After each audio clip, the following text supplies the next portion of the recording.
This is a fun game to play, and people have been doing it for 2,000 years. Heck, you can pull up all sorts of videos here on YouTube and that try and plug in the numbers.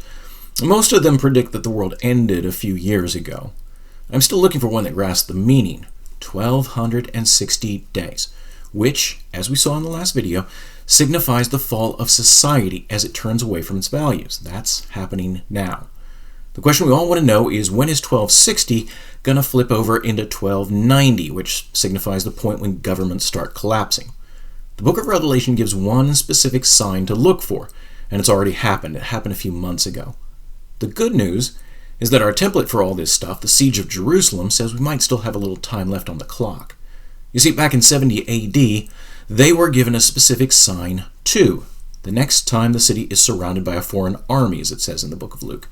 So, how could they leave when a foreign army encircled the city? The way it played out is this. Rome began to encircle the city under the general Vespasian. Then he got recalled because of politics in Rome. At that point, the Roman army withdrew with him. Now, Jerusalem was still doomed. The Romans were going to come back. But knowing this, you had time. Months, in fact, to plan your exit. How long have we got? I don't know. But it could be a while yet. So, we're in the first period of the Great Tribulation right now. Could go on for years, could go on for decades. But understand this, the first period refers to the loss of society's spiritual core, the loss of its values, the things that made it. Right now, our society is like a 747 that's lost all 4 of its engines. It's not crashing yet, but it's going to get rough in the near term, and in the long term, the crash is inevitable. Don't think it's going to get better. It may not be a straight shot to collapse. We may get rebounds, like when the first American city simply can't govern itself and comes under military control. Yes, I promise you, things like that are on the horizon. Have one go full-on purge when its police force ceases to exist, and you might have other cities rethink some of their policies. Nevertheless, the overall trend is only going to go one way, down. I'm not trying to frighten you, but if you're not ready to think in terms of the future very different from the life you grew up in knowing, then you're not ready for this video series. We'll look at the key passage here in a second. First, let me set it up. Remember how I keep saying that biblical scholars tend not to be historians. What they often do, when just a little practical knowledge would steer them in the right direction, is take everything in the most obscure, spiritually minded way imaginable. This passage, the one you're looking at, is usually taken as a metaphor. They'll say what Jesus really meant here is that the 2 swords represent something like the church and the apostles. I've never heard anyone give the obvious explanation that, just like it says, he's telling them that so far they've enjoyed hanging out with a popular teacher and healer and nobody messed with them. But that's about to change. And they should be ready to protect themselves, not from the authorities, he makes that clear elsewhere. This isn't a rebellion overthrowing regimes, but yes, from the random town tough guy, from the random bandit, yes, he's giving them practical advice. Now this is our timing mechanism. We know the Great Tribulation is on us when this happens, and again, I could show you commentary after commentary that says this is some sort of spiritual metaphor. This is the most common one I've found. Eastern Turkish rulers represent evil, yada yada yada, people of God on the other riverbank, yada yada. This drives me nuts. It's dry. What do you want? You were given a sign. The sign is here. The Euphrates River is dry. Every other river in the Bible is just fine. The Jordan still looks like a river. The Nile, well, that one could have problems pretty soon. And for the exact same reason as the Euphrates. Because of the kings of the East. I'll do this quick, but this is important. Preparing the way for the kings of the East is telling us what is going to reshape our immediate future. What's the next stage in this thing? Like the question I posed in my Nostradamus video. When can you start using this stuff to predict the future? Not just match it up in hindsight. This is that moment. And I was surprised at how this thing is playing out too. Preparing the way for the kings of the East.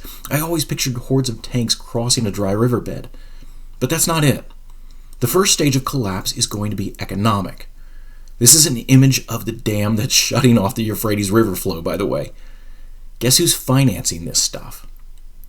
Most of our communist regimes have either transformed or simply become things of the past. North Korea here is stubbornly holding on.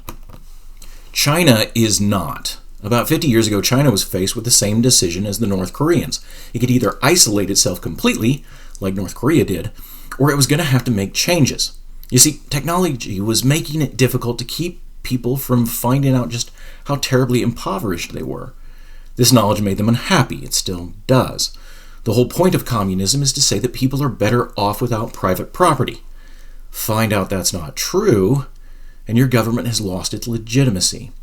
And this is a big problem in China. Even with the changes they've made, they still average something like 250 protests somewhere inside of their territories every single day.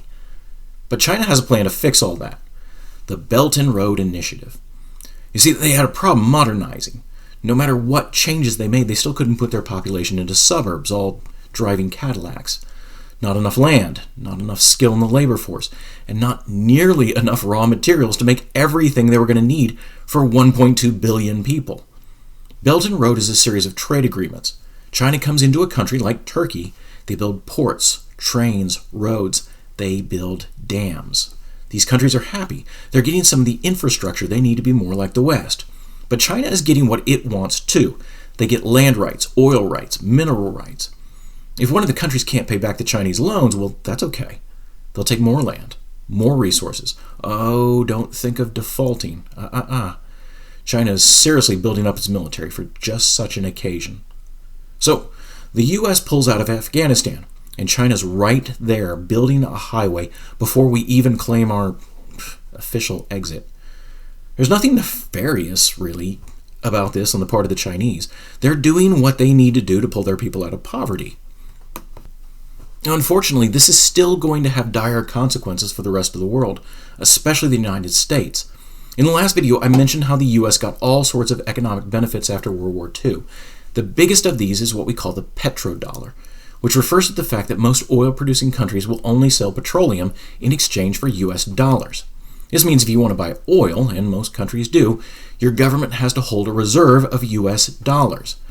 And that has allowed us to print an exorbitant amount of currency, particularly in just the last few years, without feeling the full brunt of inflation, because excess currency keeps getting soaked up by other countries wanting to add to their dollar reserves. So our government has been able to do things like pay people to stay home during a pandemic. Although we're starting to see some inflation because we've gone nuts, and let's face it, nobody needs that much oil, still, thank goodness that those oil-producing countries like Saudi Arabia have been so dependent on U.S. technology and defense for so long. Okay, so what happens when another country comes along and offers a better deal? You see, having to sell your resources and then reinvest that money in U.S. dollars is no fun when those dollars are depreciating the way they are now. OPEC countries have been talking about getting off the dollar exchange for years. But one of the major hurdles has always been which currency is going to replace it. And are you going to become dependent on them the way you are currently on the United States? Well, that's out the window now.